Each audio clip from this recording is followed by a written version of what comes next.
Puede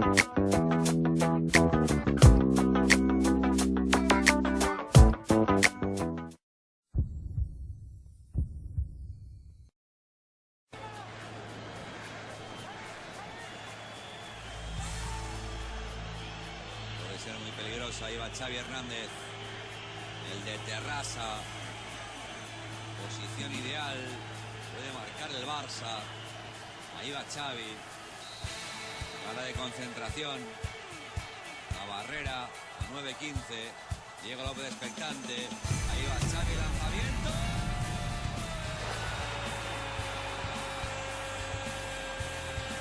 Golazo de Xavi. ¡Qué golazo acaba de marcar Xavi! En el 33 de la primera marca Xavi, marca el Barça. Vaya golazo de Xavi.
Quitémonos el sombrero ante el de Terrassa. El pase extraordinario, le dio medio gol a Pedro. Encaró a Iker Casillas. No falló el canario, superando al guardameta del Real Madrid. Maravilloso lo de Xavi. Qué bien Pedro. El segundo del Barça. Madrid 0, Barça 2. El clásico empieza a teñirse de color azulgrana.